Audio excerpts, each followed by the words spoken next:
Kita ketemu lagi hari ini.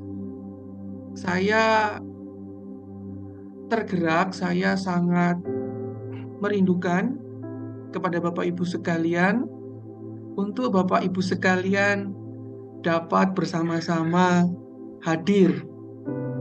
Hadir di suatu ruangan yang ada di background layar daripada Zoom yang saya muat. Ini adalah ruangan, ini adalah tempat yang sebenarnya tidak bisa didatangi dengan banyak orang. Orang 300 hadir di sini pun sudah berjubel-jubel. Ya mungkin seratusan orang lah yang dapat maksimal ada di tempat ini.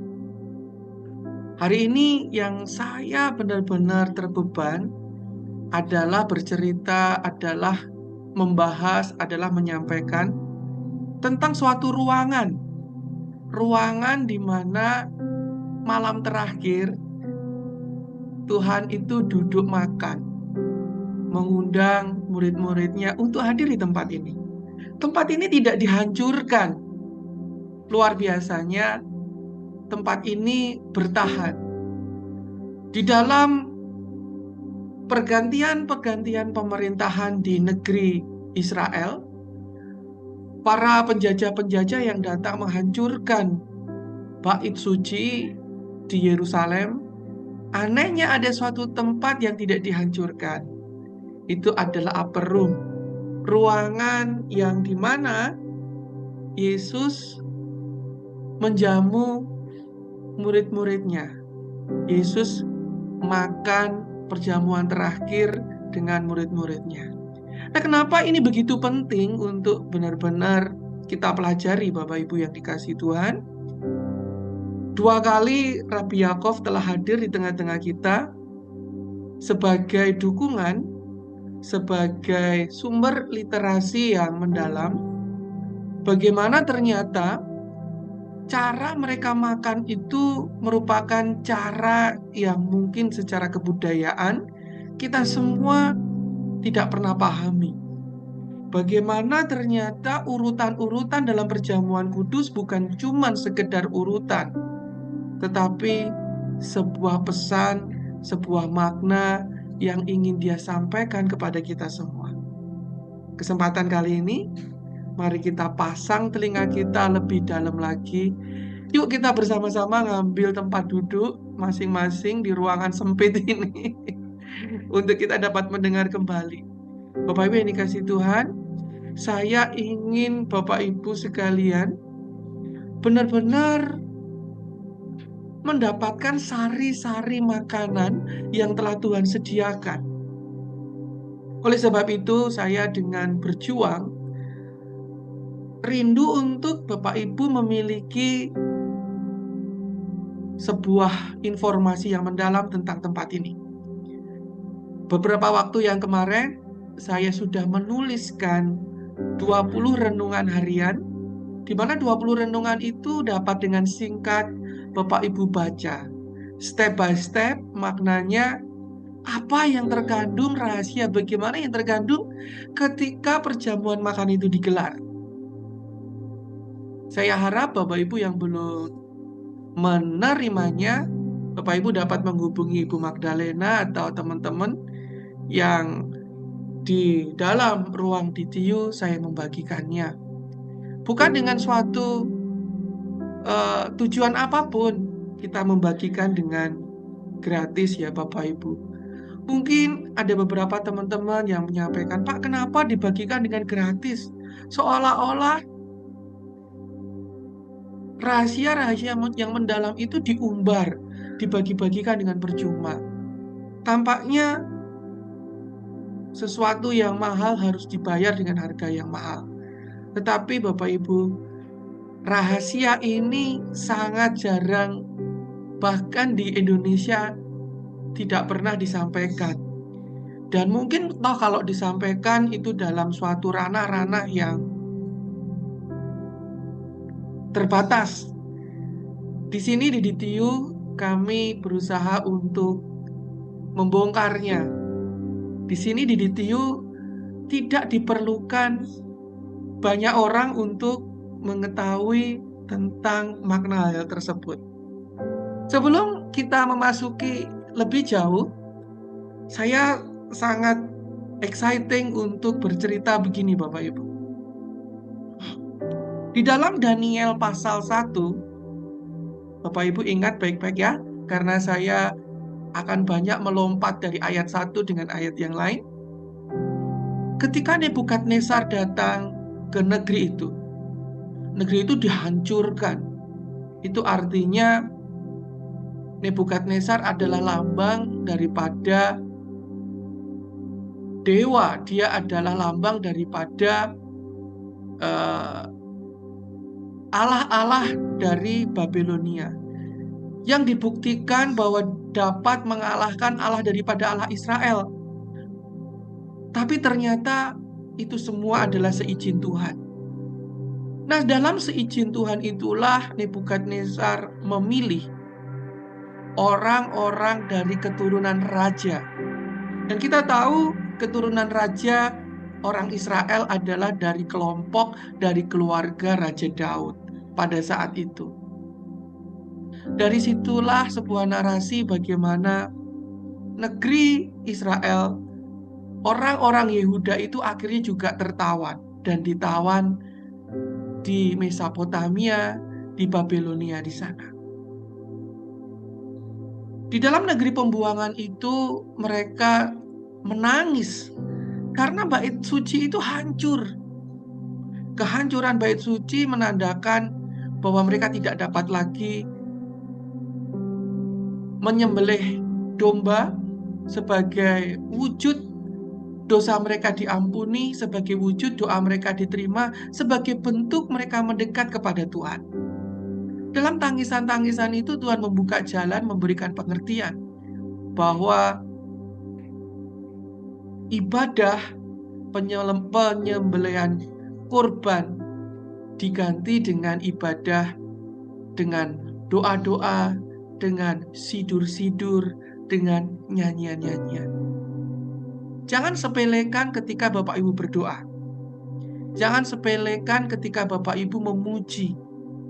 Ketika Bapak Ibu sedang memuji dan berdoa, apa yang engkau lakukan itu sebanding dengan menyembelih seekor domba dalam tata ibadah orang Ibrani. Nah, kemudian dalam masa yang lama itu, Bapak Ibu 70 tahun itu, kelompok-kelompok itu tetap di negeri Babilonia itu Bapak Ibu, mereka rupanya tidak terpisah satu dengan yang lain. Mereka menjaga Taurat lisan, ajaran-ajaran lisan itu dijaga. Ajaran daripada Torah itu walaupun rumah ibadah dihancurkan, walaupun Taurat itu dibakar, mereka tetap menjaganya di dalam ajaran-ajaran keluarga. Itulah sebabnya saya sangat suka daripada statement Rabbi Yaakov. Dari keluarga, dari persekutuan di dalam keluarga, mereka pergi ke seluruh dunia. Itulah sebabnya kita seringkali fokusnya dihancurkan oleh iblis. Hamba-hamba Tuhan begitu sibuk melayani jemaat. Hamba-hamba Tuhan begitu sibuk untuk action keluar. Sedangkan anaknya sendiri mungkin tidak mendapatkan bimbingan. Anaknya membutuhkan arahan tapi dia tidak mendapatkan. Itulah sebabnya seringkali kita menjumpai keluarga daripada pelayan-pelayan Tuhan justru menjadi point of view untuk dihancurkan daripada roh jahat. Mari Bapak Ibu kita kembali mengingat bahwa keluarga adalah pondasi utama, esensi utama yang sudah Tuhan letakkan sejak dalam Kejadian. Pasal yang pertama, yang kedua, dan yang ketiga. Kita akan berputar-putar di situ sebab ketika keluarga itu menjaga petunjuk daripada Tuhan, ketika keluarga itu menjaga arahan daripada Tuhan, Ezra kembali diizinkan Tuhan untuk kembali ke tanah perjanjian. Ezra, Bapak Ibu. Kemudian Nehemia, mereka membangun kembali bait suci yang kedua. Disitulah orang-orang Israel dari negeri buangan kembali ke tanah perjanjian. Tetapi rupanya ketika mereka kembali, mereka senang. Mereka bisa dapat menjadi negara sendiri. Mereka bisa kembali membangun bait suci itu kembali. Di mana para imam merupakan para pemimpin-pemimpin agama yang disegani dan mendapatkan posisi-posisi tertentu. Mereka senang sebab mereka bisa menjadi penguasa negeri itu, mendapatkan otonom daerah. Kemudian mereka juga dapat melakukan perdagangan. Kita lihat bahwa negeri Israel, saya mengingatkan Bapak Ibu kembali bahwa Israel adalah negeri di mana dilalui perdagangan dari Mesir ke Babel, dari Yunani ke bagian bawah ke Afrika, dan dari bangsa-bangsa, dan itu suatu perempatan di mana orang berlalu lalang. Disitulah negeri itu memerankan ekonomi. Tetapi saya ingin menyampaikan bahwa ada kelompok yang disebut kelompok Daudik.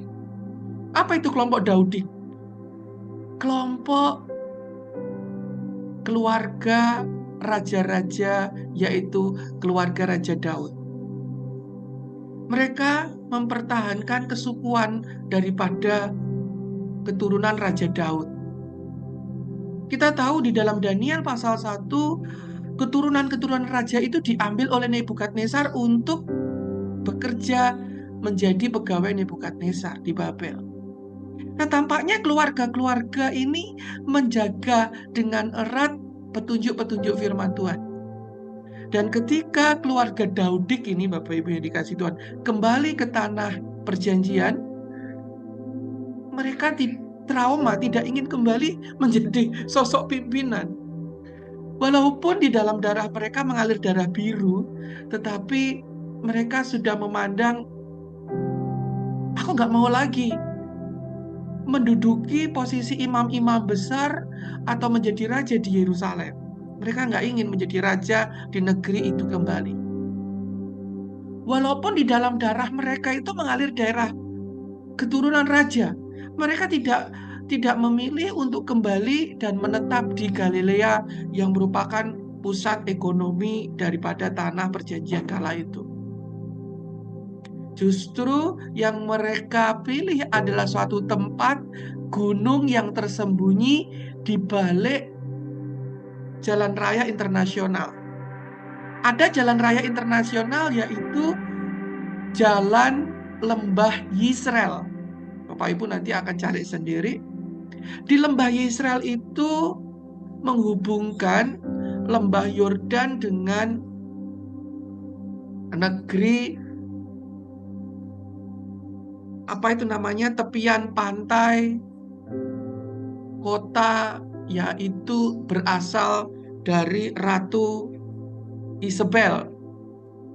Ratu Isabel itu adalah suatu kerajaan di tepi pantai di daerah atas begitu, Bapak Ibu.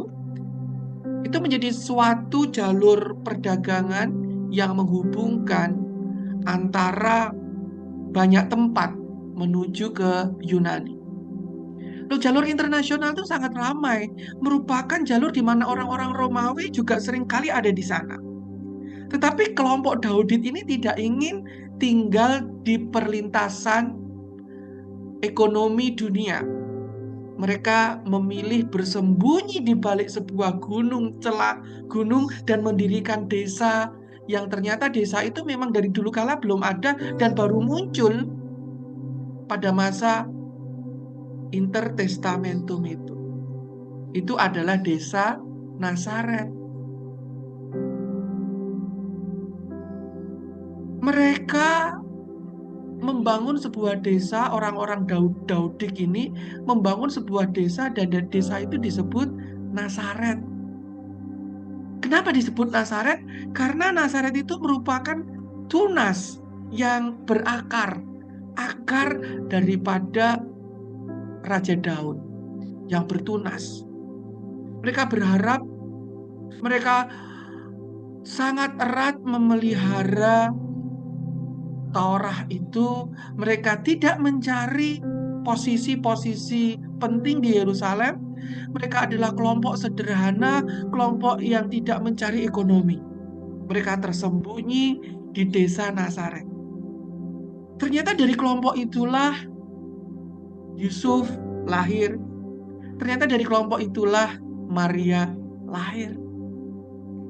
Dan Tuhan memilih dirinya untuk hadir di kelompok yang benar-benar mempertahankan ajaran Taurat itu, tidak melihat posisi-posisi dunia, orang-orang sederhana yang hanya mendahulukan pekerjaan kasih karunia dalam kehidupan mereka.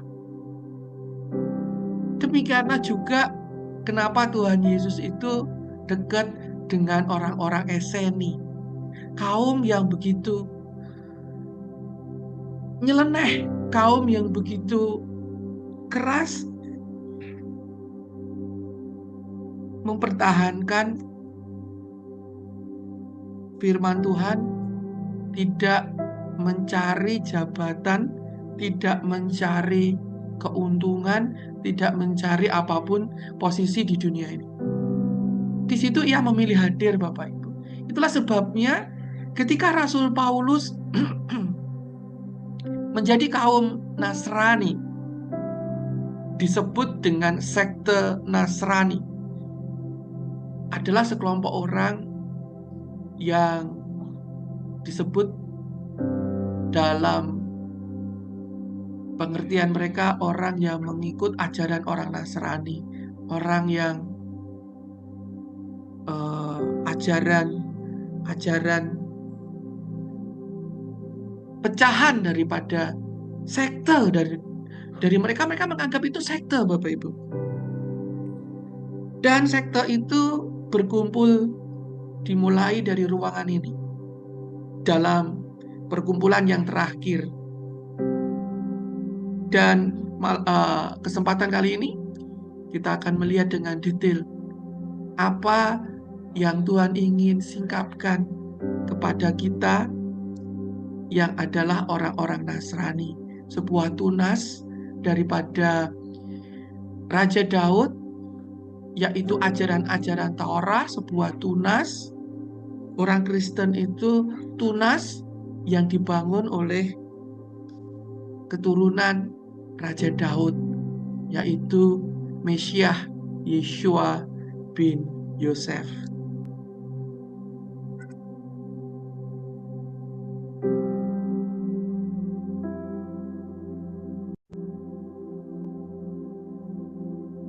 Seder Paskah begitu pentingnya hal ini itu tidak pernah diajarkan, bahkan tidak diketahui oleh banyak hamba-hamba Tuhan.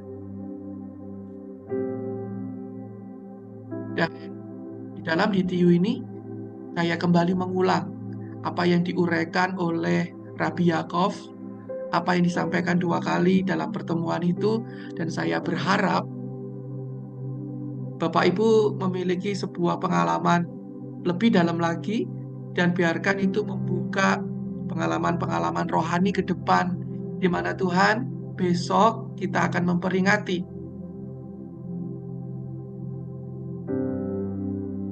sebuah peringatan yang terus menggelinding. Biarlah Paskah hari ini, Paskah tahun ini bukan seperti Paskah tahun kemarin. Biarkan di dalam menggelindingnya Paskah tahun ini, Anda sekalian, Bapak Ibu sekalian, menggelinding dalam hadirat Tuhan, lebih dalam lagi dan lebih dekat lagi.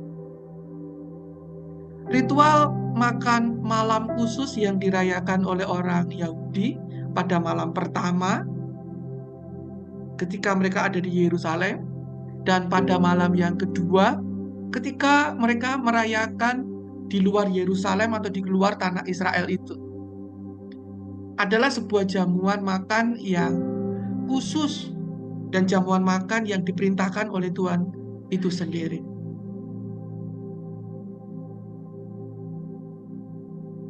Kenapa kita sebagai orang Kristen perlu mempelajari seder Paskah? Apa gunanya melihat kembali tradisi Yahudi kuno itu? Padahal kita masing-masing telah memiliki aturan-aturan masing-masing dalam perjamuan kudus. Bagaimana proses pengingat malam terakhir Tuhan hadir, masing-masing kita telah memiliki doktrin masing-masing gereja. Kita semua memiliki bagaimana cara untuk mengingat peristiwa itu. Tetapi mengapa itu begitu penting bagi kita sehingga kita harus mempelajarinya? Rahasia persiapan Paskah Yahudi dimulai dengan cara mereka harus menghilangkan roti yang beragi. Keluaran 12 ayat yang ke-15 dan Keluaran 13 ayat yang ke-7. 2 kali ditulis, artinya very, itu hal yang sangat penting yang harus benar-benar diperhatikan. Keluaran 12 ayat yang ke-15, kamu makanlah roti yang tidak beragi 7 hari lamanya. Pada hari pertama pun, kamu buanglah segala ragi dari rumahmu. Sebab setiap orang yang makan sesuatu yang beragi, dari hari pertama sampai hari yang ke-7, orang itu harus dilenyapkan dari antara Israel. Ketika saya membaca ini, kadang saya berpikir Tuhan itu kok kejam ya. Ternyata orang yang tidak mengikuti aturan makan roti tidak beragi, benar-benar dilenyapkan. Saya ulangi sekali lagi ya, karena ini maknanya begitu dalam dan jangan ditelan dengan mentah-mentah. Setiap orang yang makan sesuatu yang beragi dari hari pertama sampai hari ke-7, orang itu harus dilenyapkan dari antara orang Israel. Benar Bapak Ibu? Orang yang makan ragi sampai hari ini pun juga dimusnahkan dari antara orang Israel. Orang Israel adalah orang-orang yang dipilih. Anda dan saya adalah orang-orang yang dipilih. Mereka yang makan roti beragi, mereka benar-benar dibuang oleh Tuhan dan dihancurkan dan tidak termasuk memasuki langit baru dan bumi yang baru. Apa itu roti beragi? Roti yang tidak beragi ya harus dimakan pada Keluaran 13 ayat yang ke-7. Roti yang tidak beragi haruslah dimakan selama 7 hari. Jadi minggu-minggu ini adalah minggu di mana kita harus benar-benar membuat roti yang tidak beragi dan harus dimakan dalam 7 hari. 7 berarti sempurna. 7 berarti janji. Bukankah angka 7 itu angka yang sempurna? Bukankah angka 7 itu adalah angka untuk janji? Dan angka 7 artinya angka pengampunan. Jadi roti yang beragi ini, jikalau dimakan membatalkan suatu pengampunan. Suatu bentuk daripada pemberontakan. Dan roti yang tidak beragi ini berhubungan dengan pengampunan. Sesuatu yang tidak beragi sangat tidak diperbolehkan untuk berada di dalam kehidupan kita masing-masing. Ya, orang-orang yang tidak mengerti kalimat itu, Bapak Ibu, orang-orang Yahudi hari-hari ini, mereka dengan ekstrim memaknai kata-kata itu. Mereka sangat menjaga petunjuk itu. Di dalam Keluaran 12 ayat yang ke-39,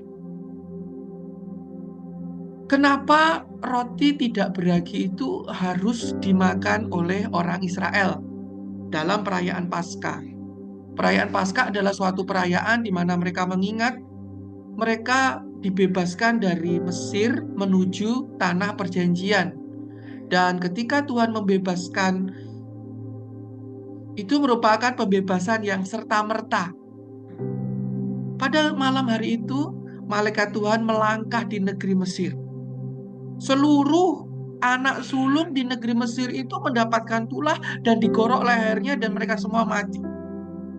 Termasuk anak sulung daripada Firaun. Menangislah Firaun, syoklah Firaun karena putra mahkota yang akan meneruskan kerajaan itu meninggal. Hanya karena keras kepala, keras hatinya dia. Sehingga serta-merta dia memanggil Musa dan mengusir bangsa Israel. Pergi sana sudahlah.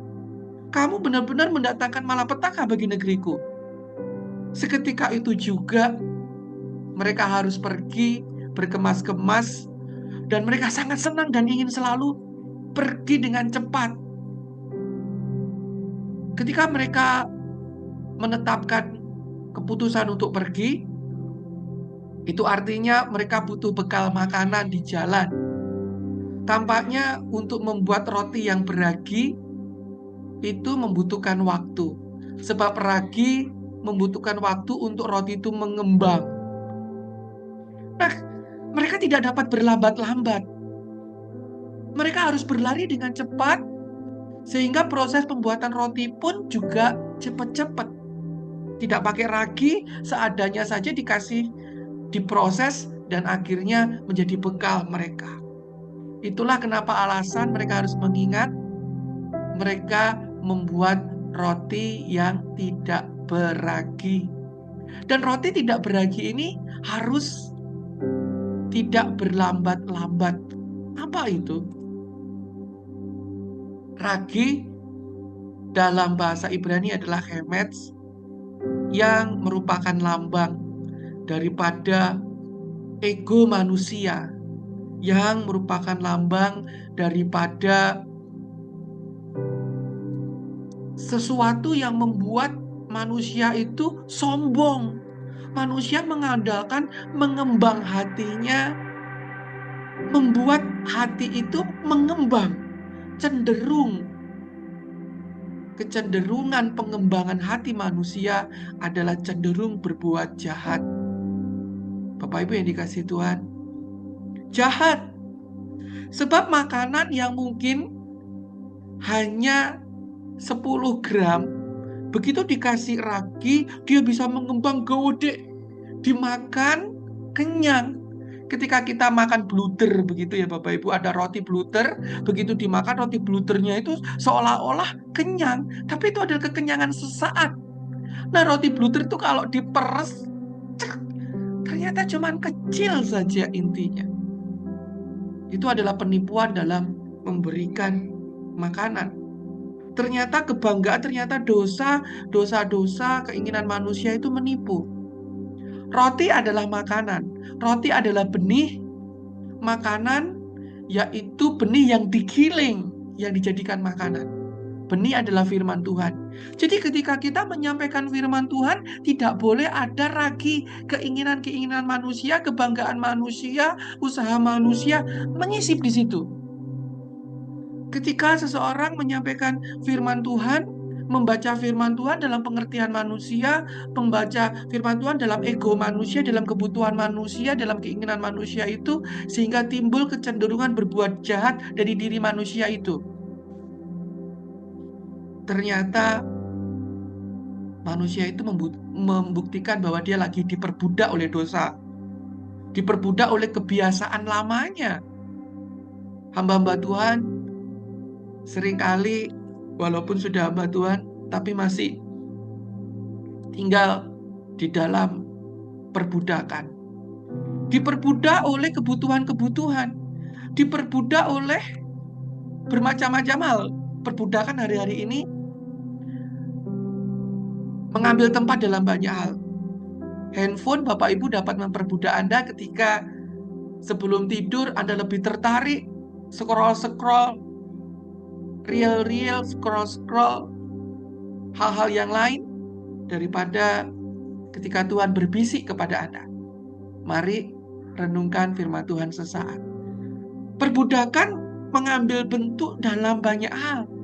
Itu adalah perbudakan dari diri kita sendiri, dari ego, dari Mesir yang terikat dalam keduniawian. Itu harus dibuang. Nah, kita ingat ketika Yesus sebelum merayakan Paskah, dia masuk dalam kota Yerusalem, dia dielulukan, dan kemudian tak lama kemudian dia masuk ke dalam rumah Allah. Dia ada di dalam rumah Allah. Setelah dia menyampaikan pesan, dia pergi ke depan di halaman bait suci, mengambil cambuk. Dia marah-marah mencambuk orang-orang di sana yang ternyata membuat rumah doa itu menjadi sarang penyamun. Disitulah Yesus sedang menyucikan ragi itu, membuat ragi itu pergi, yaitu sebuah sarang penyamun dalam kehidupan kekristenan. Apakah gereja kita menjadi sarang penyamun? Disitulah waktunya kita, hidup kita harus disucikan, harus disingkirkan. Kenapa?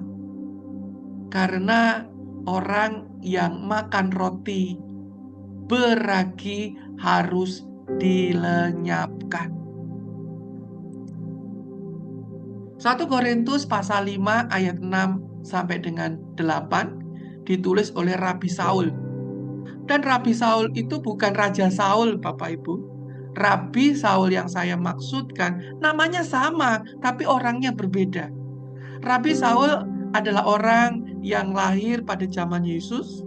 Dia adalah murid daripada Gamaliel, yaitu orang yang pandai dalam perjumpaan dengan Tuhan. Dia memutuskan diri menjadi sekte Nazaret. Sekte yang tidak melihat kedudukan imam, sekte yang tidak mencari kekayaan-kekayaan duniawi ini. Dan dia menuliskan dalam 1 Korintus pasal 5 ayat yang ke-6 sampai yang ke-8 tentang ragi itu. Tidak tahukah kamu bahwa sedikit ragi sudah mengamiri seluruh adonan? Buanglah ragi yang lama itu, supaya kamu menjadi adonan yang baru. Sebab anak domba Paskah kita juga telah disembelih, yaitu Kristus. Karena itu marilah kita berpesta, bukan dengan ragi yang lama, bukan pula dengan ragi keburukan dan kejahatan, melainkan dengan roti yang tidak beragi. Apakah roti yang tidak beragi itu? Yaitu kemurnian dan kebenaran. Ketika kita membaca firman Tuhan itu dengan murni, ketika kita benar-benar menyampaikan pesan firman Tuhan dengan murni, tanpa ideologi, tanpa kepentingan kita, tanpa sisipan di situ. Ketika kita benar-benar menjadi penyampai kebenaran ilahi, kita sedang memakan roti yang tidak beragi, dan kita menjadi bagian dari roti yang tidak beragi yang sedang dipecahkan untuk orang-orang sekitar kita, yaitu memberitakan firman, memberitakan benih, memberi makan di dalam kemurnian dan kebenaran. Tetapi orang-orang Yahudi hari-hari ini tidak memahami akan hal itu. Mereka memaknai menghilangkan ragi dalam kehidupan mereka adalah dengan cara membersihkan semua alat masak mereka. Mereka membuat makanan yang beragi. Oleh sebab itu, alat-alat yang membuat makan, alat-alat sebagai tempat produksi makan harus direndam dalam air panas agar ragi-ragi itu hilang. Baik kantong belanjaan mereka yang dibawa mereka pergi ke supermarket, bahkan mobil yang dipakai mereka untuk pergi belanja ke supermarket, ke rumah makan, dashboard harus dicuci dengan air panas.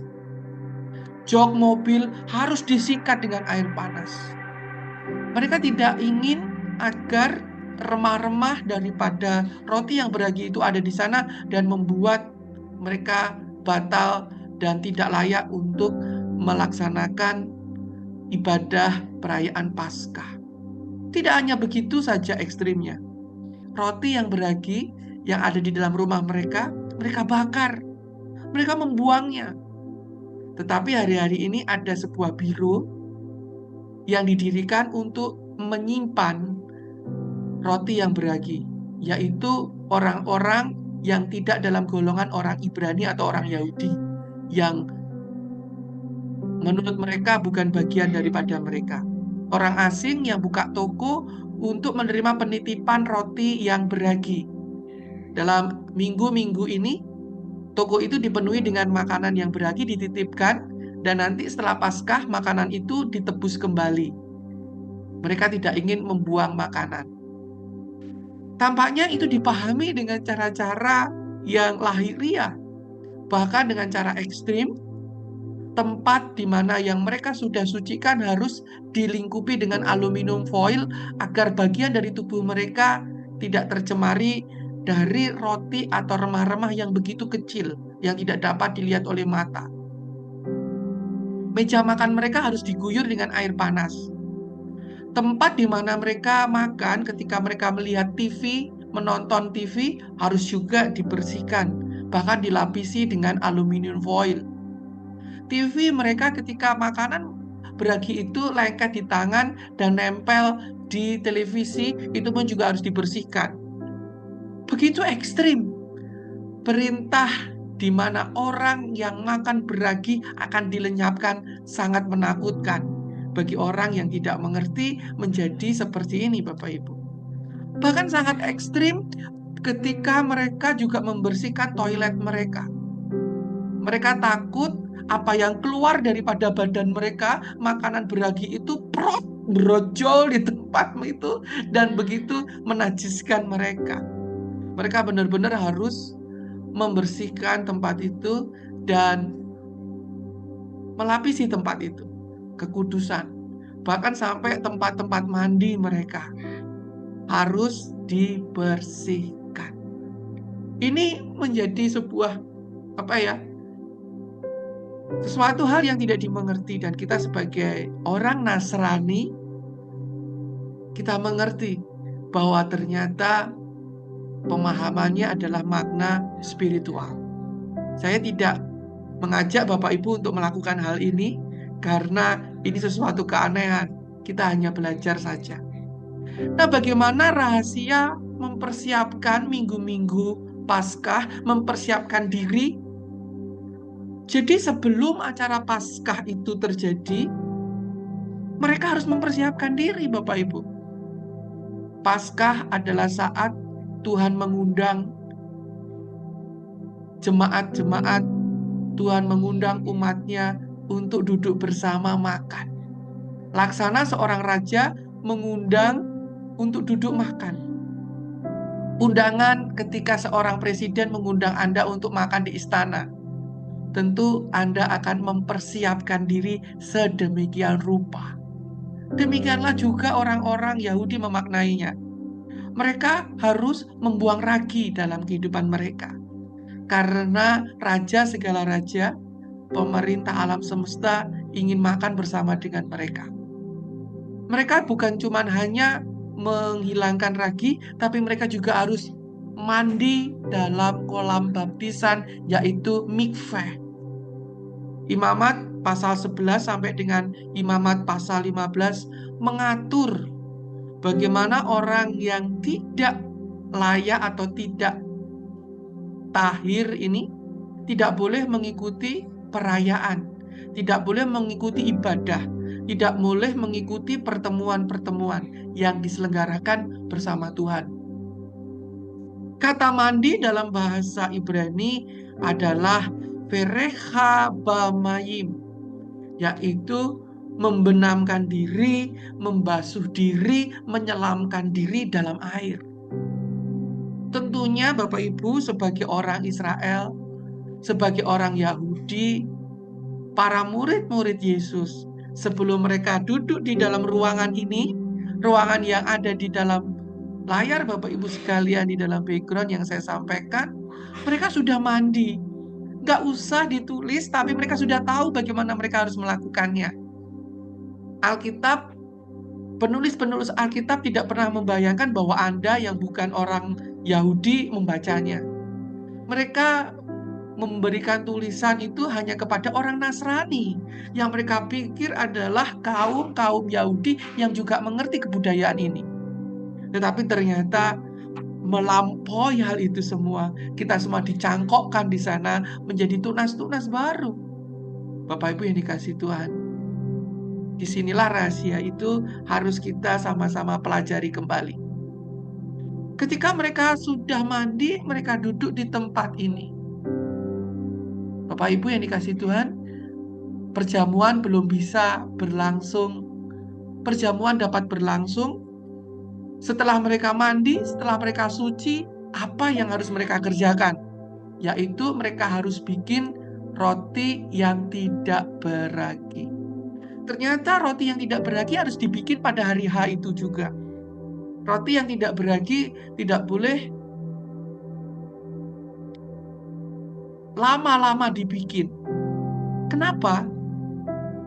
Sama seperti Tuhan yang memberikan petunjuk, sama seperti firman yang memberikan petunjuk, firman petunjuk itu harus segera dilaksanakan, harus segera dikerjakan.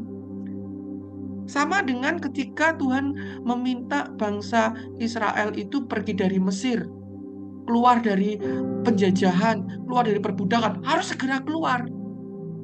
Ketika kita diperintah Tuhan untuk segera keluar dari ikatan-ikatan kita, kita yang tahu bahwa Tuhan sudah membebaskan kita, harus segera keluar. Nggak boleh berlama-lama, tinggal beberapa saat. Tuhan, masih enak lah lihat keinginan-keinginan daging.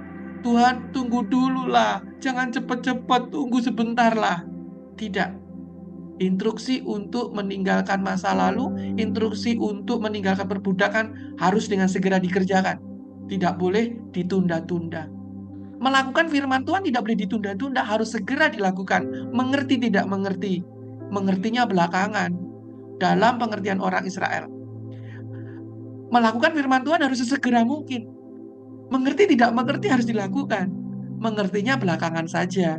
Begitu dilakukan, direnungkan, oh ternyata ini toh maksudnya Tuhan.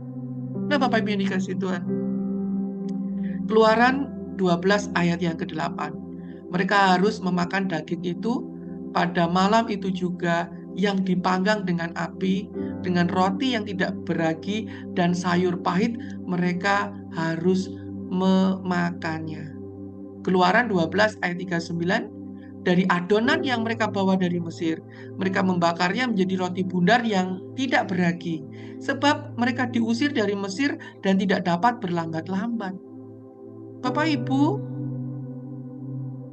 roti tidak beragi harus segera dibikin. Bagaimana cara membuat roti tidak beragi? Silakan Bapak Ibu mau ngambil kertas untuk menulis resep roti yang tidak beragi. Roti yang tidak beragi memiliki bahan dasar adalah tepung gandum atau tepung biji-bijian dari hasil bumi tanah itu, serta dengan air suhu ruangan. Bukan air panas, bukan air es, tapi air suhu ruangan. Roti tidak beragi disebut matsah dengan dasar tepung gandum murni. Nah, Bapak Ibu yang dikasihi Tuhan, ini luar biasanya ada di sini. Ketika saya mempelajari hal ini, saya begitu terkesan. Kejadian pasal 1 ayat yang pertama, kata-kata pertama menjadi petunjuk bahwa Yesus akan turun menjadi perpanjangan tangan Tuhan untuk menyatakan kasih karunia Tuhan. Dan itu sudah ditulis di dalam Kejadian pasal 1 ayat 1 dari kata-kata pertama Bereshit.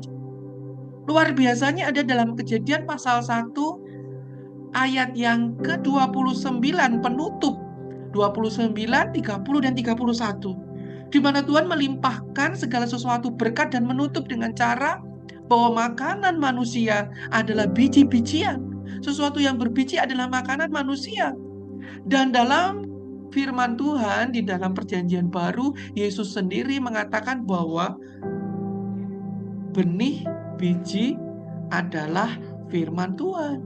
Bapak Ibu yang dikasihi Tuhan. Alkitab itu maknanya spiritual. Jadi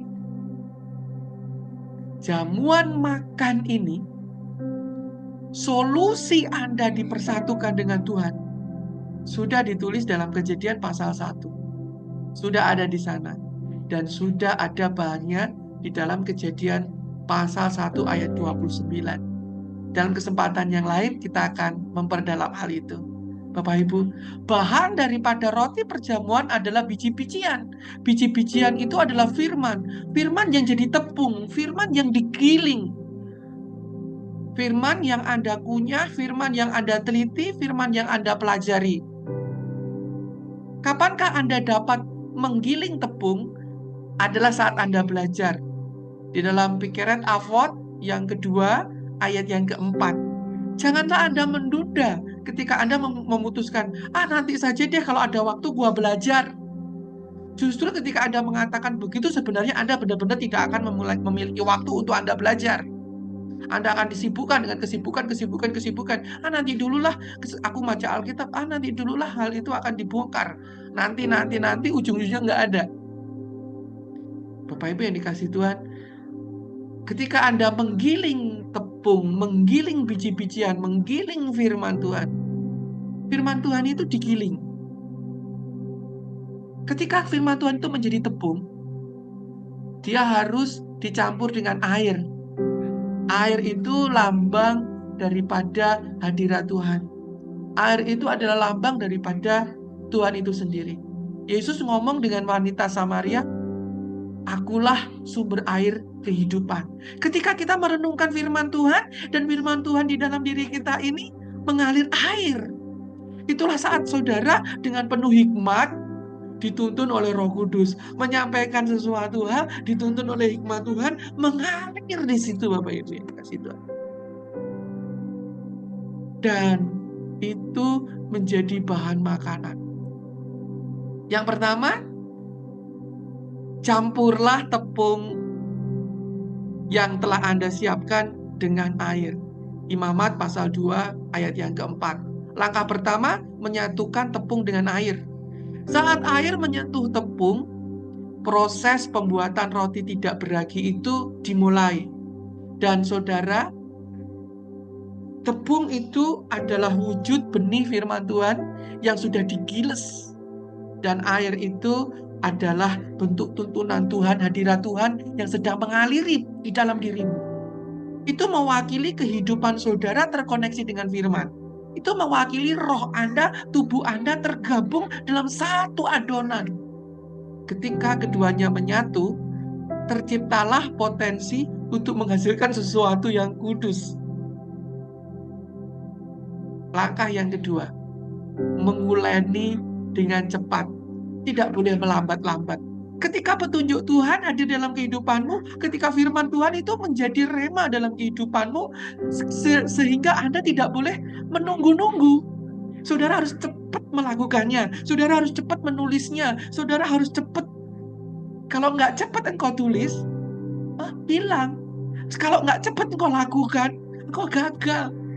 Ternyata aku nggak bisa melakukannya.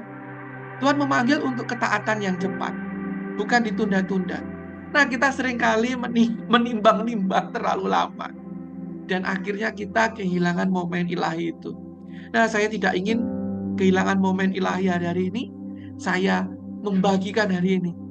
Seharusnya belajar huruf Ibrani, tapi ini adalah momen luar biasa di mana kita dapat belajar bagaimana makanan itu, bagaimana kita dapat belajar jamuan makan bersama Tuhan. Ketaatan itu sekarang, ketika air dan tepung itu bersatu. Bukan besok, bukan nanti, tapi sesegera mungkin yang Anda dapat lakukan.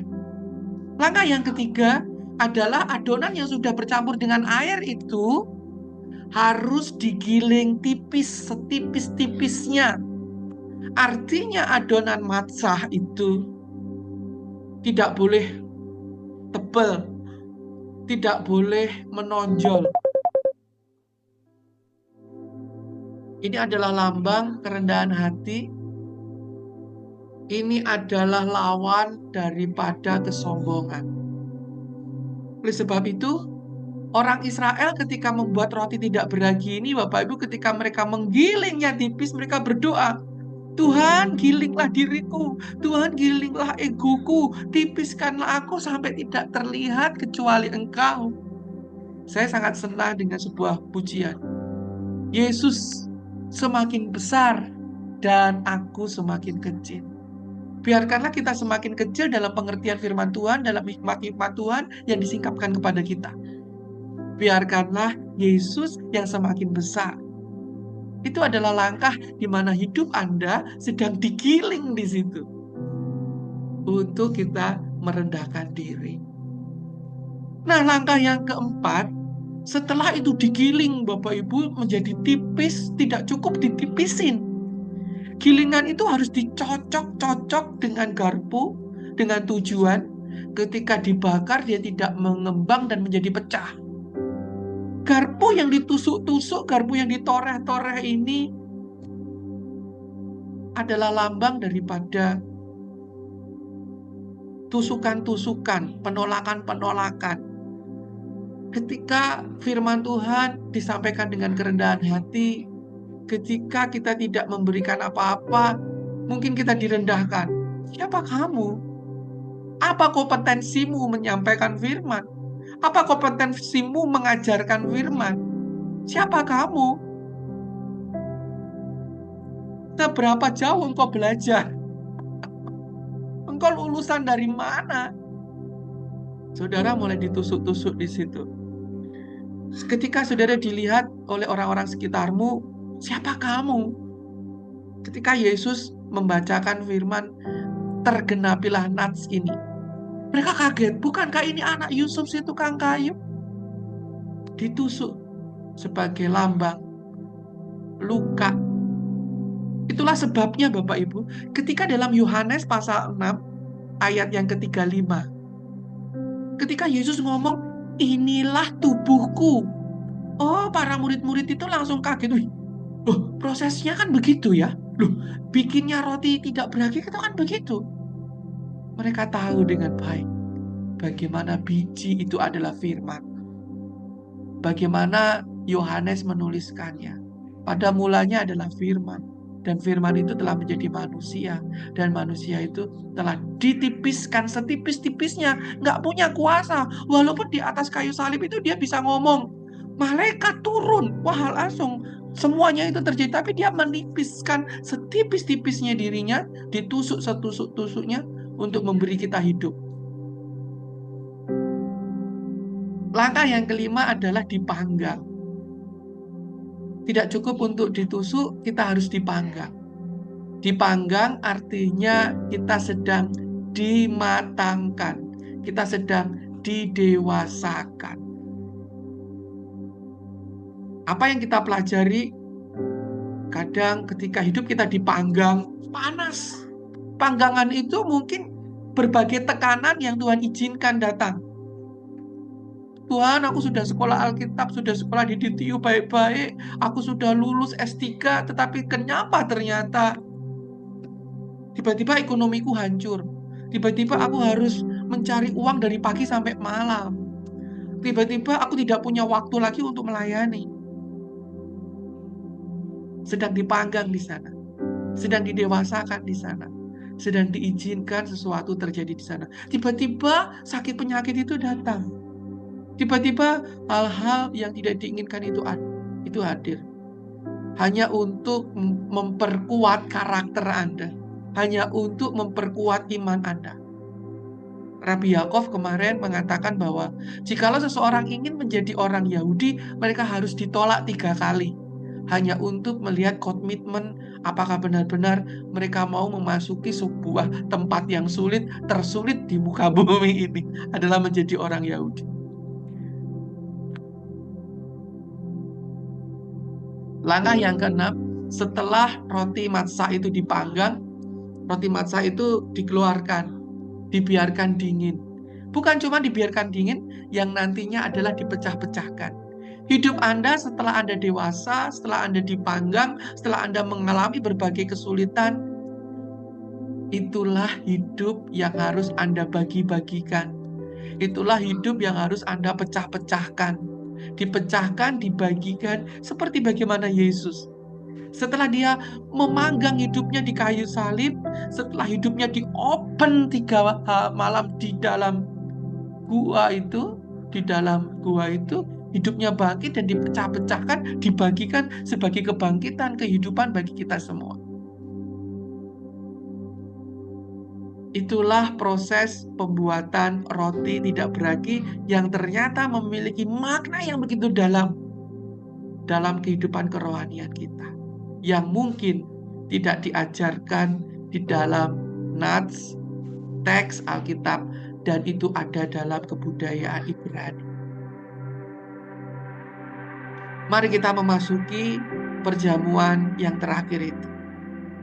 Maka saat Yesus berkata, inilah tubuhku, ya bukan hanya merujuk pada roti itu doang Bapak Ibu, tetapi pada keseluruhan kisah bagaimana benih firman Tuhan itu dari mulai kejadian diproses sedemikian rupa menjadi bentuk kesucian, firman yang menyucikan kehidupan kita, firman yang membuat kita boleh terbebas dari pikiran-pikiran yang diperbudak, yang dimulai sejak ladang tanah itu dibajak. Bagaimana itu boleh berproses bahkan menjadi bahan makanan di meja makan itu, dan ditunjukkan kepada kita, inilah tubuhku. Perjamuan Paskah dalam kacamata Jewish, dalam kacamata Ibrani adalah perjamuan kudus makan Paskah.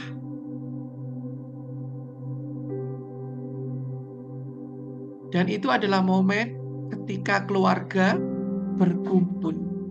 Perjamuan Paskah adalah perjamuan keluarga, bukan perjamuan korporat, Bapak Ibu. Saya ulangi sekali lagi. Penebusan dosa itu, perjamuan Paskah itu keluarga.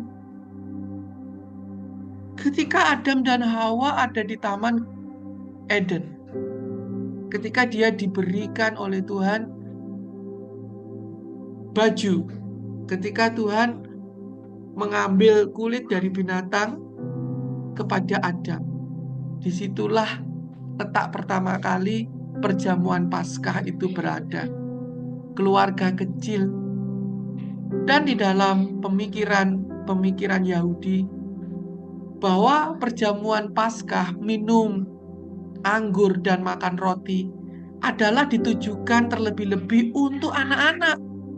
Untuk anak-anak, karena untuk mengedukasi bagaimana kehidupan orang tua itu telah dibebaskan dari perbudakan lama menuju kehidupan yang baru, yang lebih baik lagi, yang Tuhan sediakan.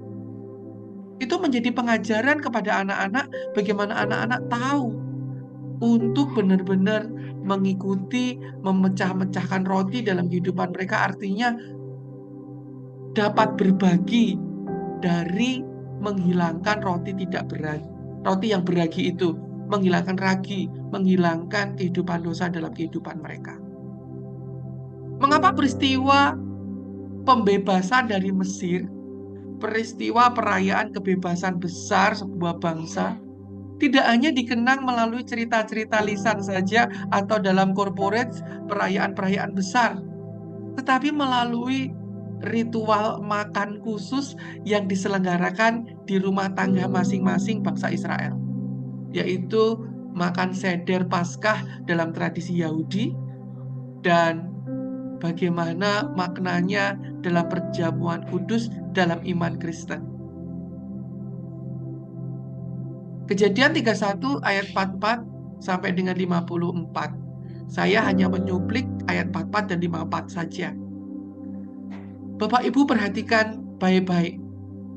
Kenapa makanan ini, kenapa meja makan menjadi sebuah tempat perayaan yang ingin Tuhan selenggarakan. Kenapa Tuhan merayakan makanan itu kenapa Tuhan merayakan perayaan-perayaan itu dalam meja makan? Kenapa kalau kita merayakan sebuah perayaan selalu makan? Ayat yang keempat, Bapak Ibu dapat lihat. Ketika Yakub ingin pulang ke tanah perjanjian, ingin pulang ke negeri yang Abraham tinggal, dia dikejar oleh Laban. Dan mereka mengadakan sebuah perjanjian.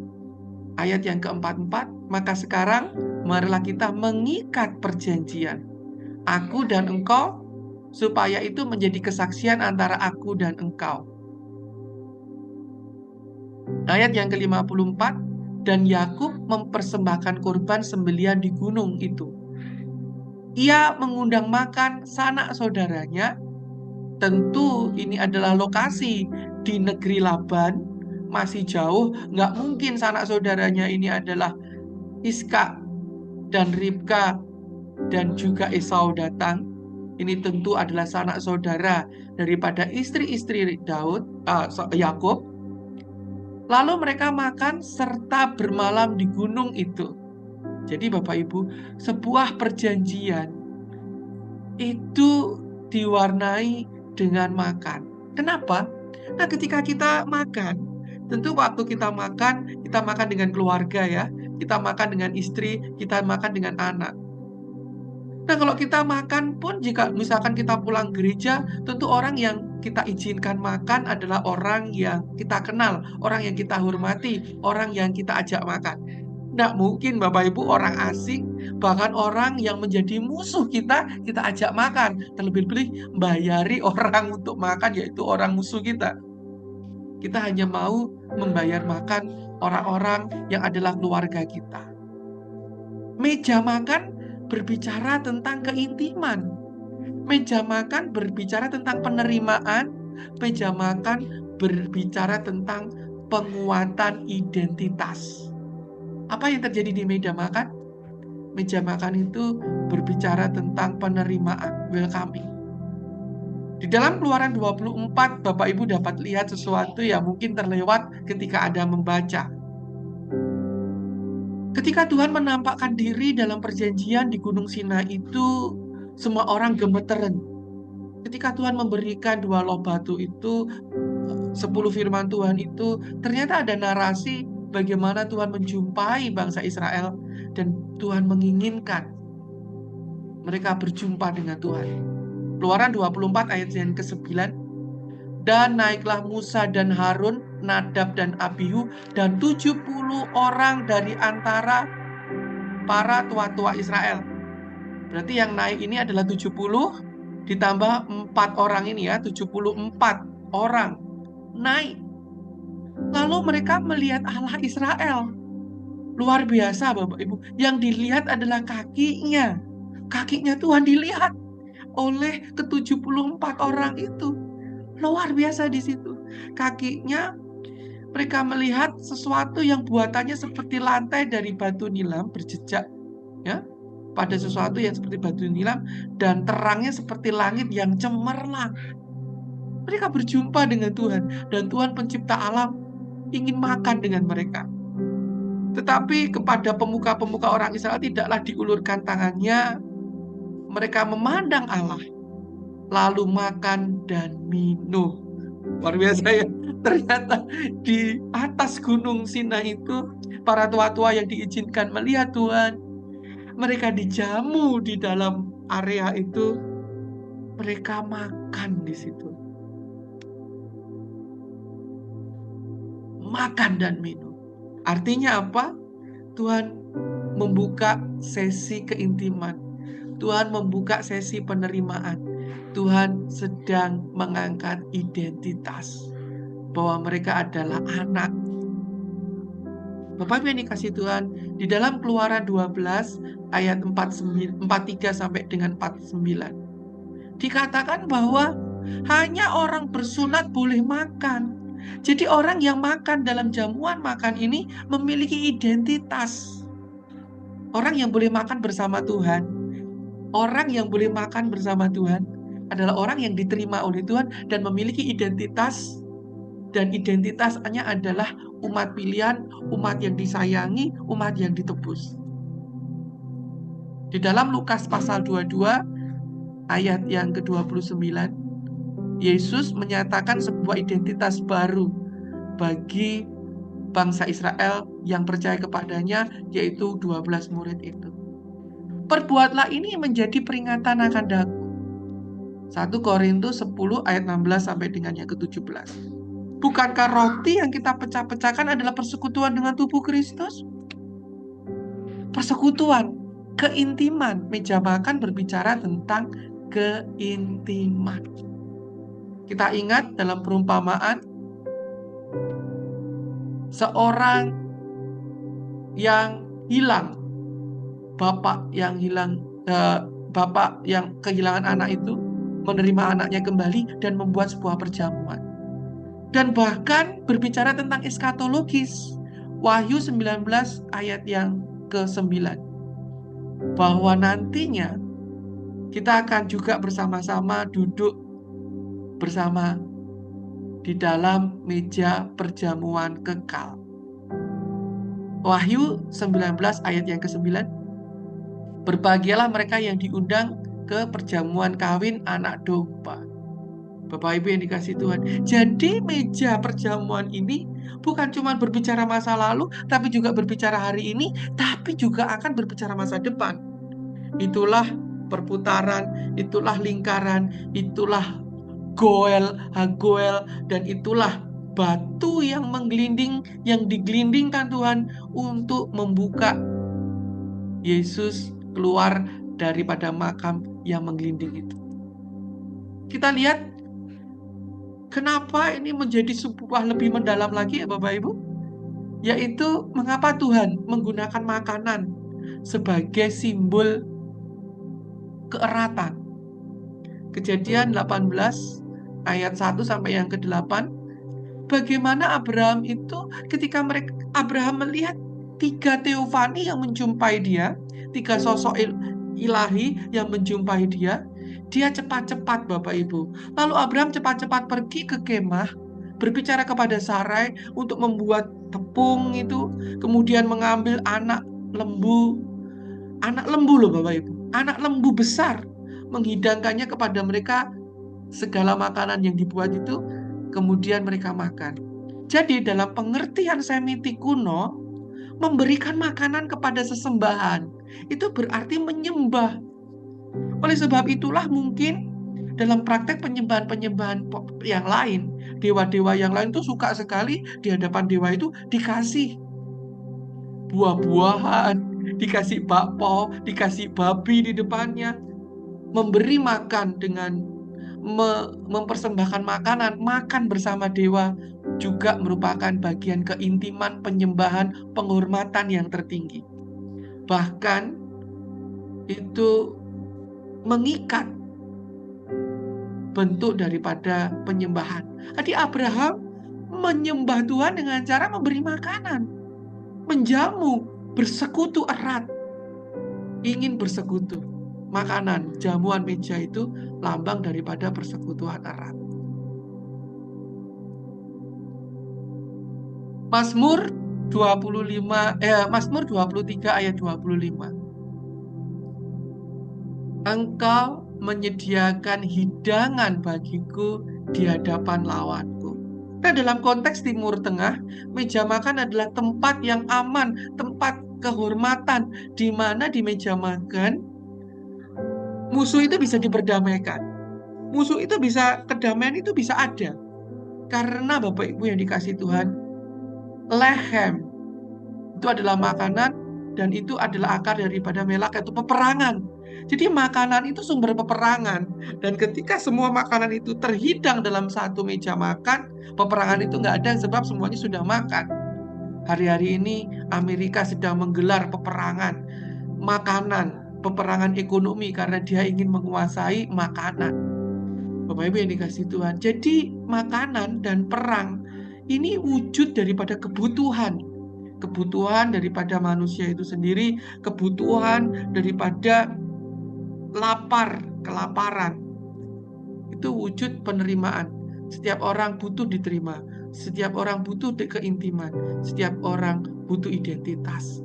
Itulah sebabnya anak yang hilang itu dipeluk oleh bapaknya kembali. Dalam Lukas 15 ayat 23-24. Dan ambillah anak lembu tambun itu, sembelilah dia, dan marilah kita makan dan bersuka cita.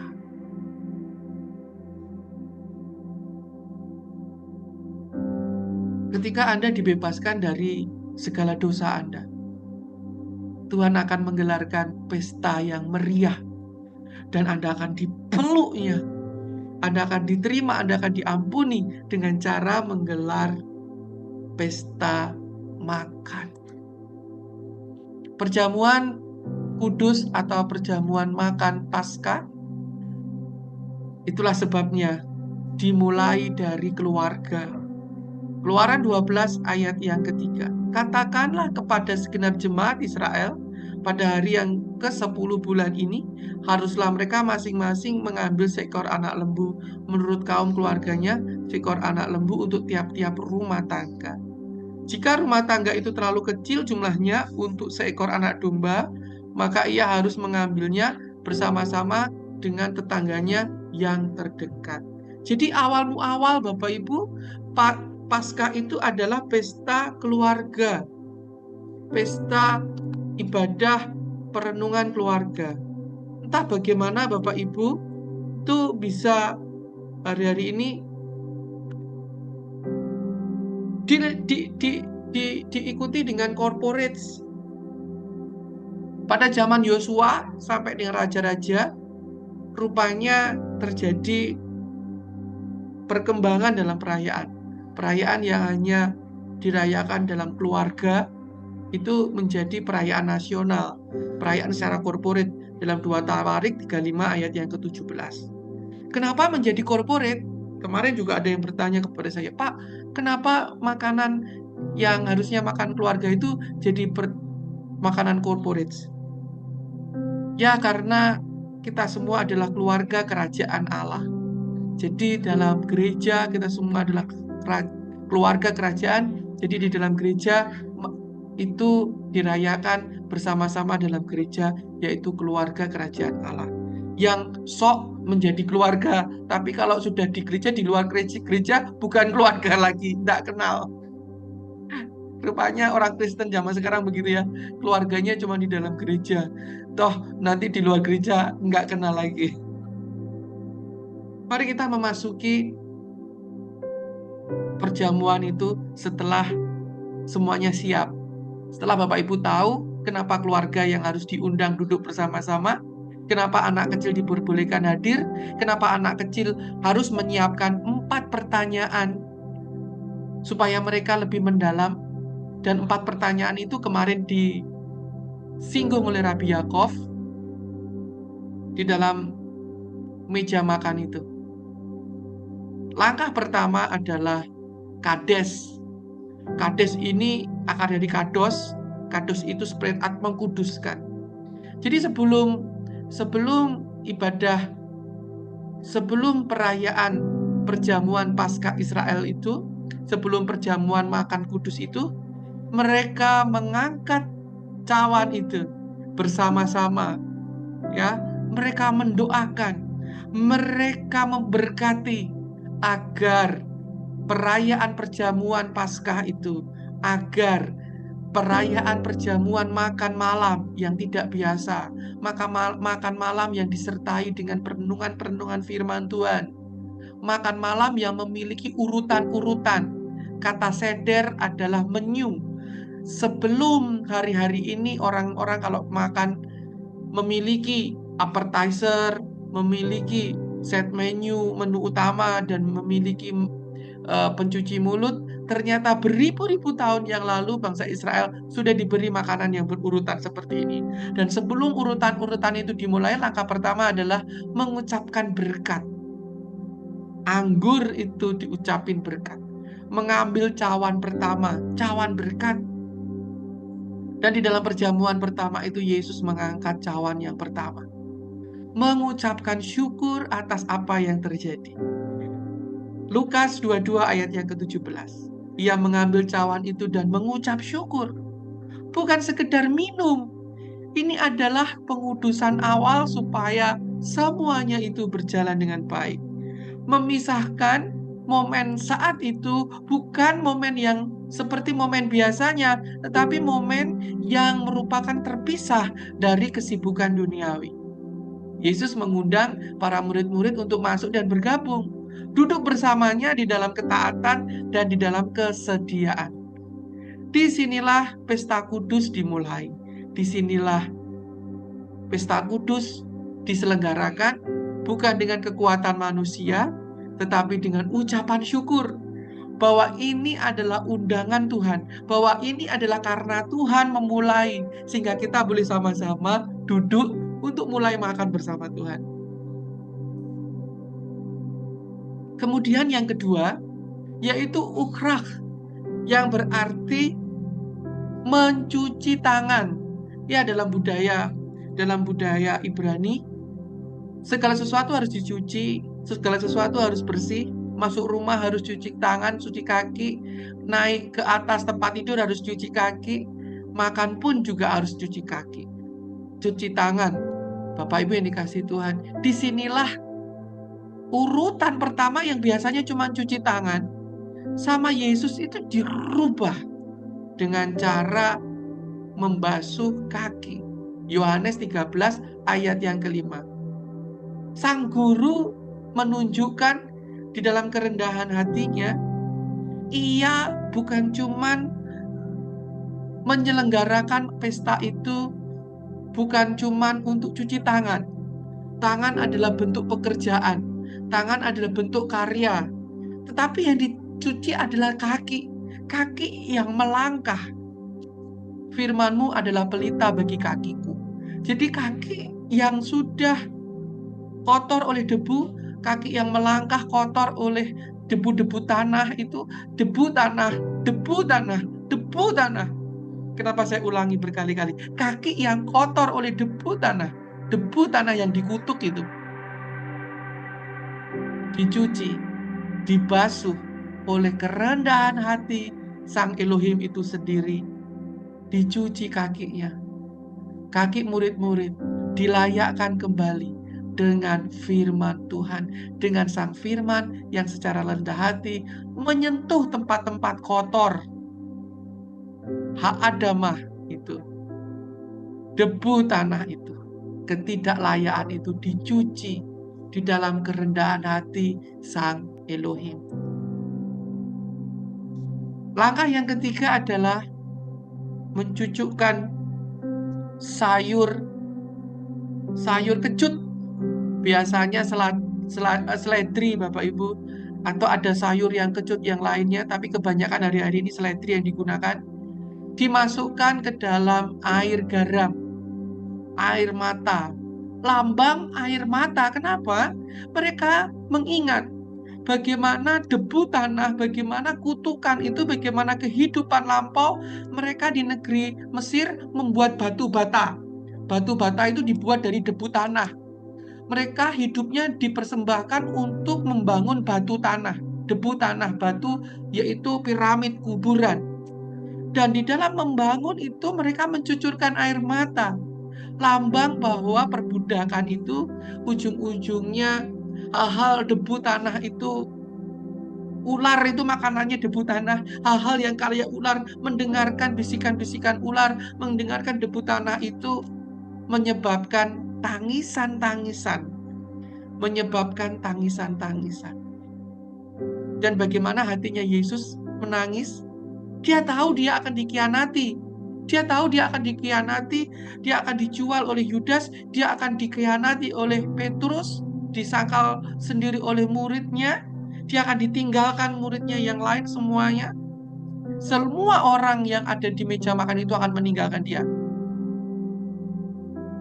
Dia mengetahuinya, dia menangisinya, tetapi dia tetap melayani, duduk makan di meja makan itu.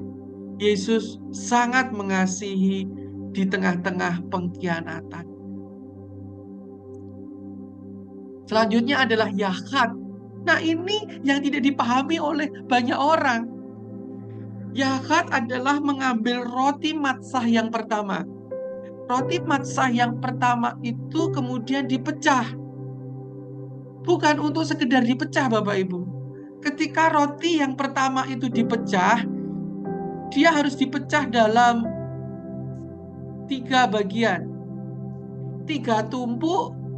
Jadi ini fotonya cuma 1 layer, tapi seharusnya 3 layer juga dipecah menjadi 3 bagian.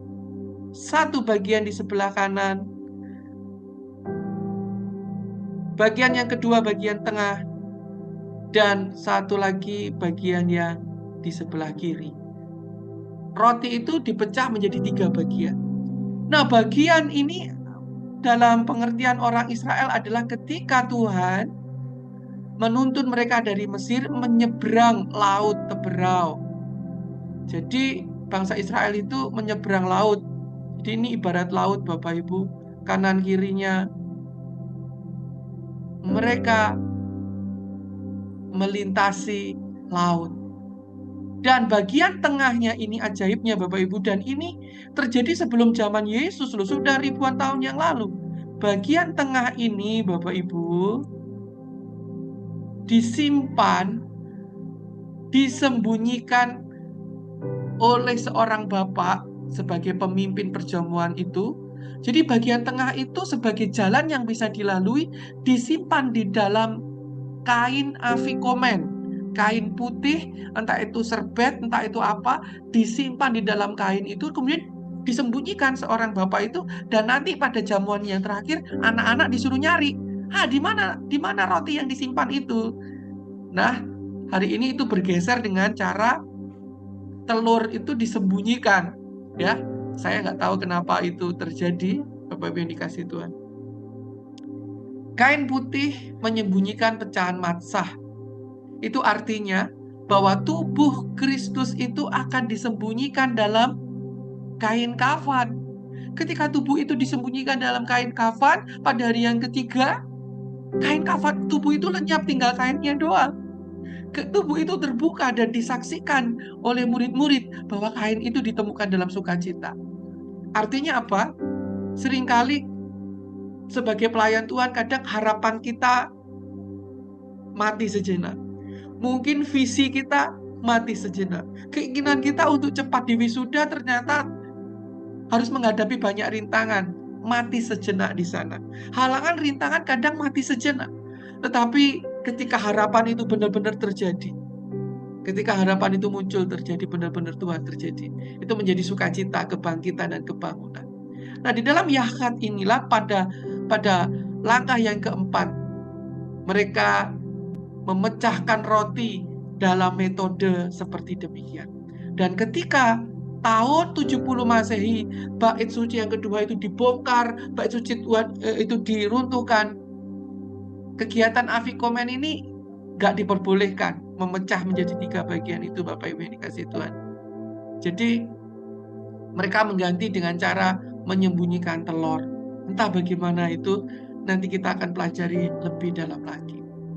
Yang kelima, setelah memecahkan roti afikomen itu, roti matsah dalam bentuk afikomen, masuklah mereka pada bagian magid, di mana anak-anak kecil mempertanyakan, kenapa sih kok kita makan dengan cara model seperti ini? Apa?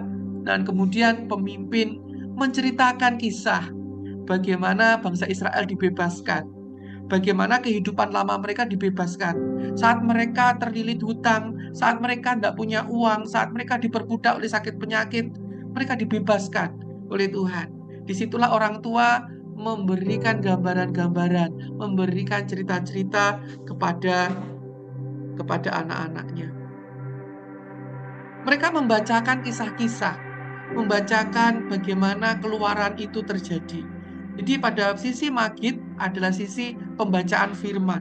Dan pembacaan firman itu panjang, Bapak Ibu. Ada 4 pertanyaan, ada 4 yang harus dijawab, dan itu mungkin memakan waktu 30-45 menit, bahkan lebih, Bapak Ibu yang dikasihi Tuhan. Tetapi di dalam perjamuan dengan Yesus, Yesus tidak membacakan kitab Keluaran, orang Israel itu keluar dari tanah Mesir. Tetapi Yesus benar-benar mengisahkan dirinya di meja makan itu, bagaimana dia adalah pembebas, bagaimana dia akan sebentar lagi diserahkan tubuhnya, bagaimana dia akan membebaskan, menyelamatkan manusia. Walaupun semua orang tidak mengerti, tapi dia mengisahkan kisah itu di atas meja perjamuan itu. Seringkali Tuhan mengisahkan perjanjiannya kepada kita, dan seringkali kita tidak mengerti. Itulah adalah saatnya kita harus memakan, mengerti, mendengar baik-baik, bertanya ulang daripada kisah yang Tuhan ingin sampaikan kepada kita.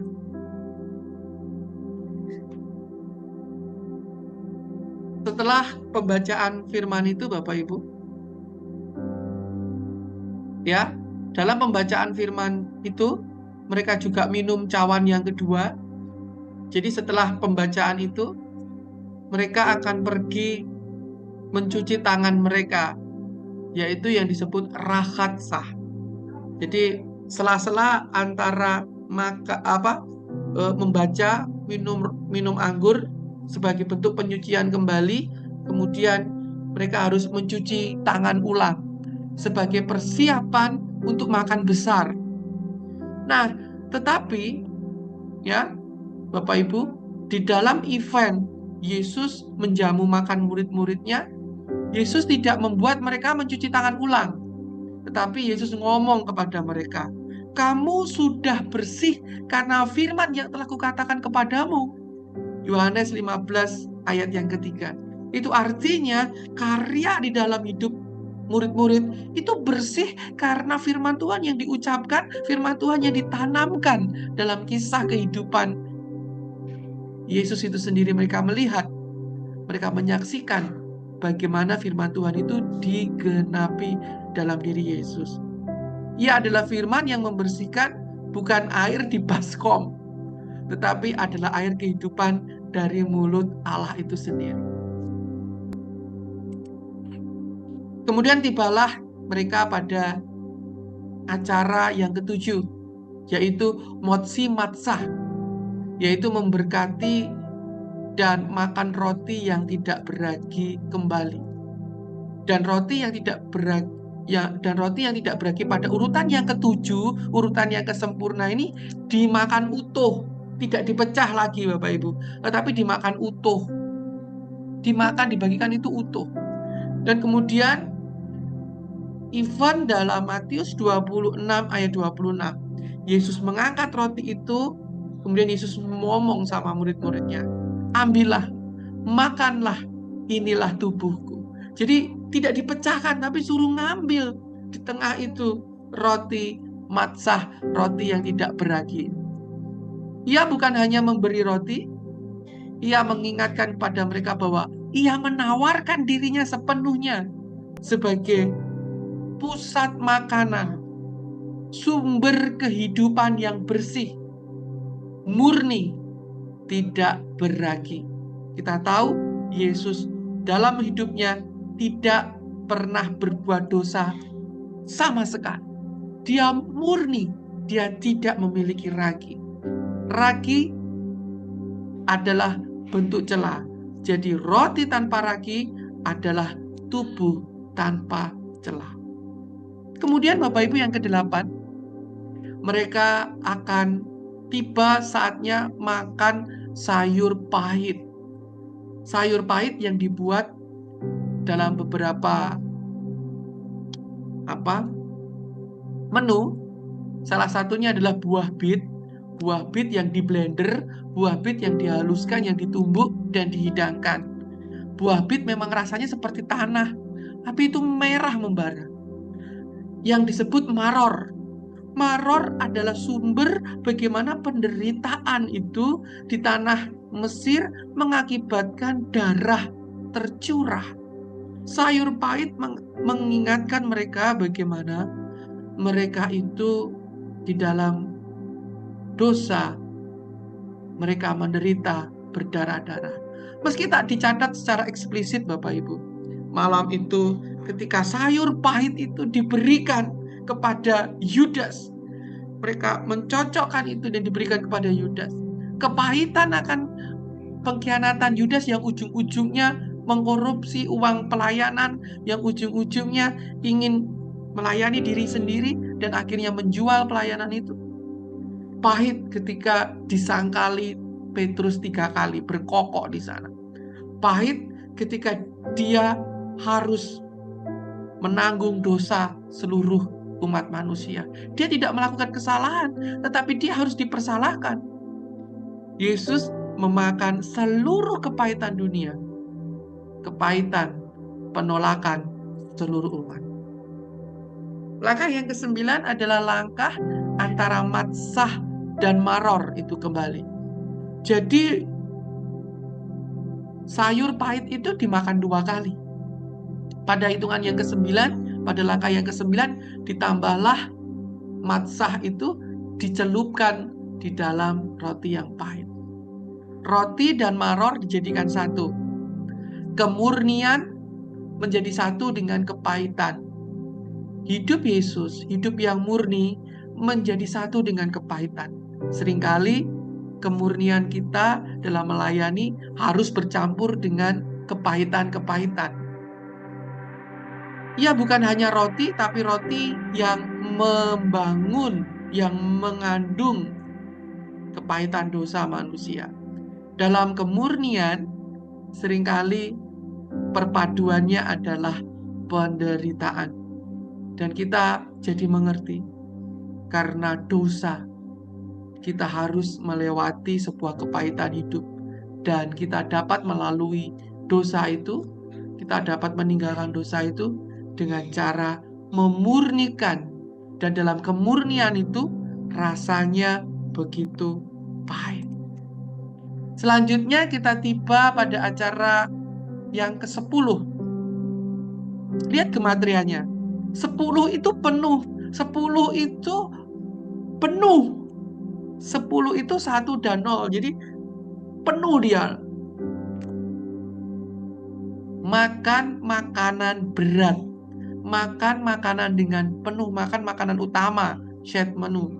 Jadi dalam langkah yang ke-10 ini, Keluaran 12 ayat yang ke-8, mereka harus makan daging. Daging yang telah disembelih itu, daging kambing itu, daging domba itu dimakan. Makanan begitu melimpah. Ketika mereka makan, jadi Markus 14 ayat yang ke-18. Ketika mereka sedang makan banyak di situ Bapak Ibu. Ini adalah malam terakhir. Yesus mengerti kepahitan-kepahitan yang akan dia tanggung. Tetapi dia memilih tetap makan bersama mereka. Dia tidak memilih bersembunyi. Dia tidak memilih lari. Ia memilih meja komunikasi, meja komunitas, meja untuk keintiman, meja untuk penerimaan. Meski dia tahu sebentar lagi di pagi hari dia akan ditangkap, dia akan disesah, dia akan diadili, dan dia akan mati disalib. Langkah yang ke-11 adalah langkah afikomen, di mana anak-anak di meja makan disuruh orang tua untuk mencari roti yang disembunyikan. Di mana? Dan mereka sibuk mencari dan akhirnya roti itu ditemukan. Afikomen adalah bagian roti yang disembunyikan tadi Bapak Ibu dalam kain putih, dan afikomen dimakan terakhir sebagai kenangan akan korban Paskah yang tidak lagi bisa dilakukan dalam bait suci yang hancur.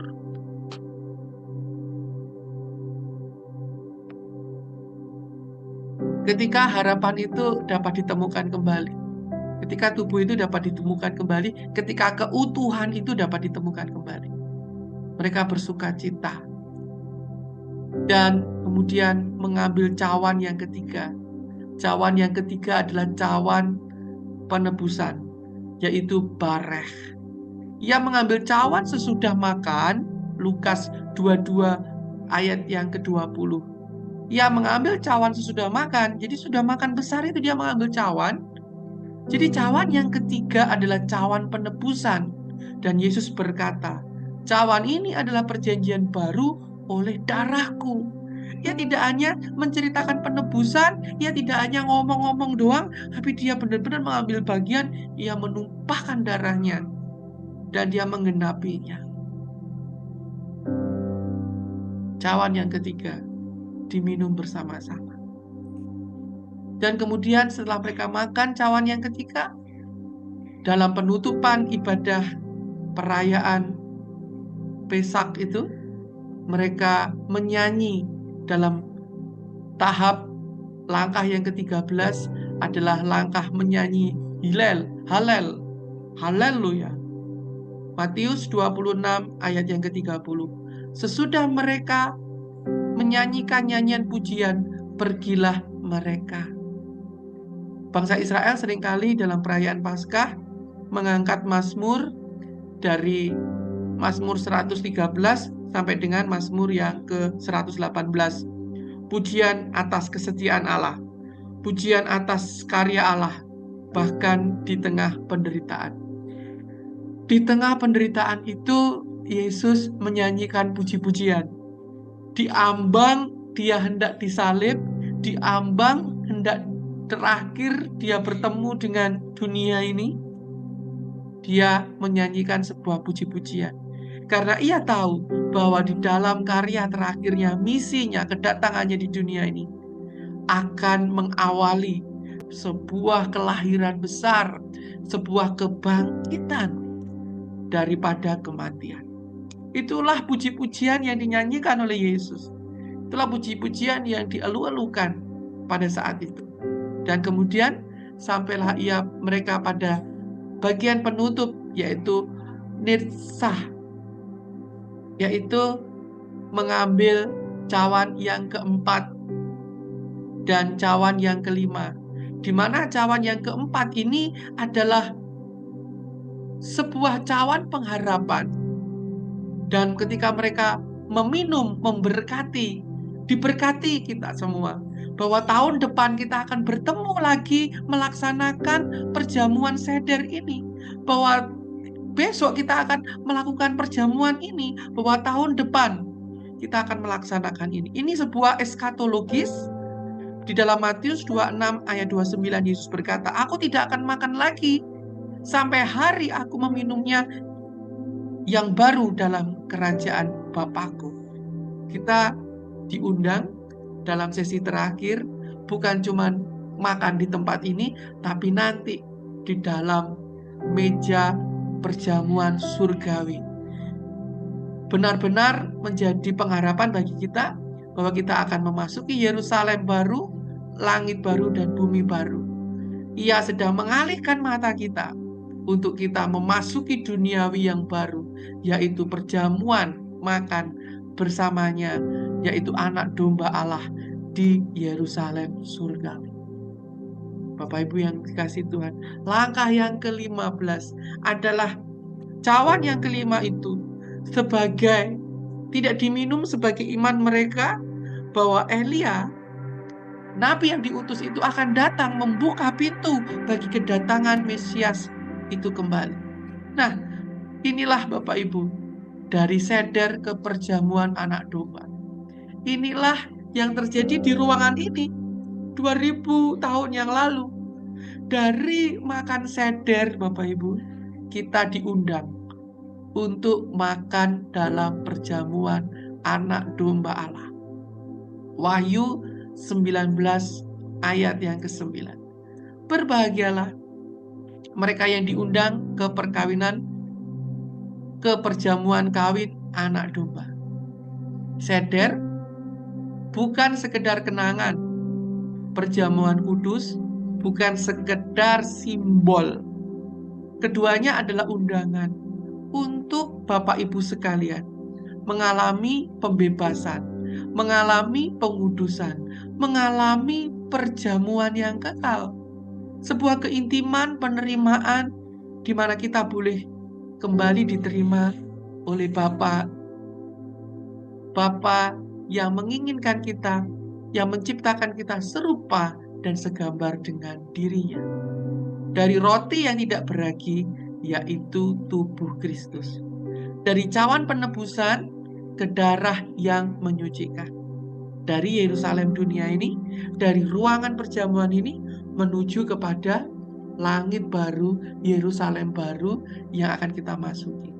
Mari kita datang ke mejanya dengan hidup yang bersih, dengan persiapan hati yang bersih, Bapak Ibu. Mari kita sambut Paskah di minggu ini. Karena mejanya bukan hanya untuk diingat, tetapi untuk dihidupi. Tuhan Yesus memberkati. Shalom.